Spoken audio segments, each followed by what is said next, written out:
Em época de política, nós sempre temos aqueles personagens que se destacam, que ficam famosos, que viram memes.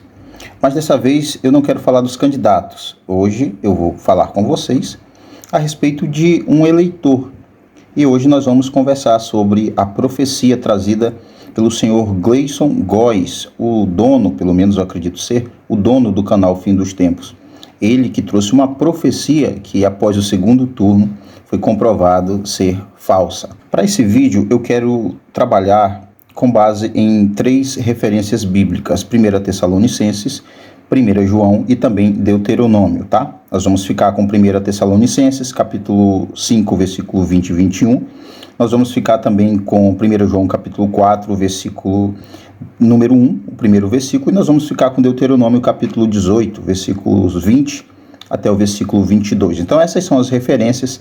Se de repente o senhor Gleison Góes assistir, poderá me refutar e dizer que eu estou mentindo, se conseguir contrariar os textos que eu apresentei.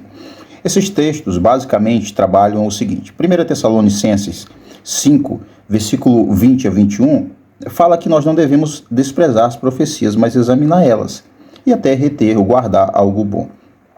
1 João 4,1 diz que nós não devemos acreditar em todos os espíritos. Diz que nós devemos examinar, porque o alerta é que muitos falsos profetas saíram pelo mundo. Quando nós vamos para Deuteronômio capítulo 18, versículo 20 a versículo 22, aí nós temos a explicação, aliás, a ajuda do próprio Deus para que possamos identificar um falso profeta de uma forma bem clara. E qual é essa ajuda?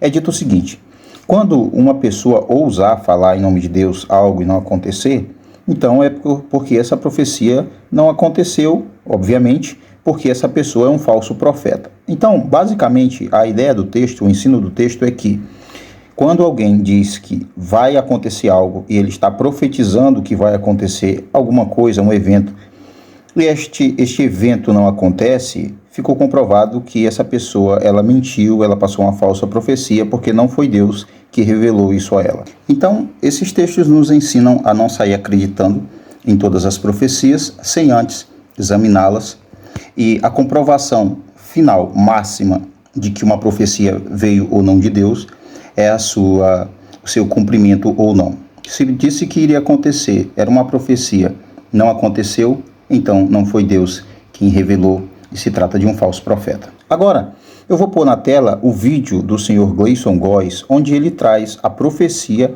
que não se cumpriu, e depois a gente conversa. Antes, como sempre, mais uma profecia eu vou entregar da parte do Senhor Jesus Cristo. Quem será o prefeito da cidade de São Paulo, quem vai ganhar a eleição, será o senhor chamado Guilherme Boulos. Ele será o prefeito, o futuro prefeito de São Paulo. Assim eu via em visão, assim eu tive a revelação que Guilherme Boulos será o prefeito, ganhará a eleição para a prefeitura de São Paulo. Amém?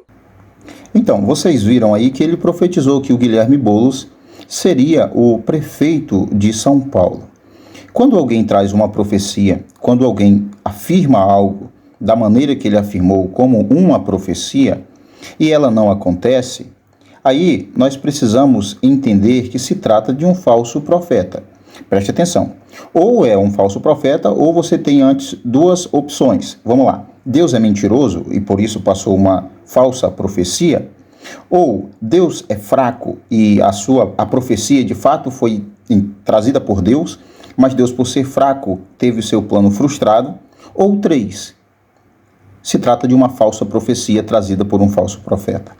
Quando nós analisamos os 3 textos, as 3 referências que eu mostrei para vocês, fica muito claro que se trata de uma falsa profecia, fica muito claro que Deus não falou nada ao senhor Gleison Góes, fica muito claro que o senhor Gleison Góes ousou falar em nome de Deus, ousou trazer uma profecia como se Deus tivesse revelado a ele, mas na verdade foi apenas algo da sua mente, fruto de sua imaginação, vontade humana, do espírito humano, mas não teve nada a ver com a divindade. Portanto, uma falsa profecia, uma vez que o Ricardo Nunes foi reeleito, então se trata de uma falsa profecia, obviamente de um falso profeta. Esse é o vídeo de hoje. Se você discorda de mim, ok, eu só peço que você mostre aonde eu errei e que você consiga refutar os textos que eu apresentei. Um abraço e até o próximo vídeo.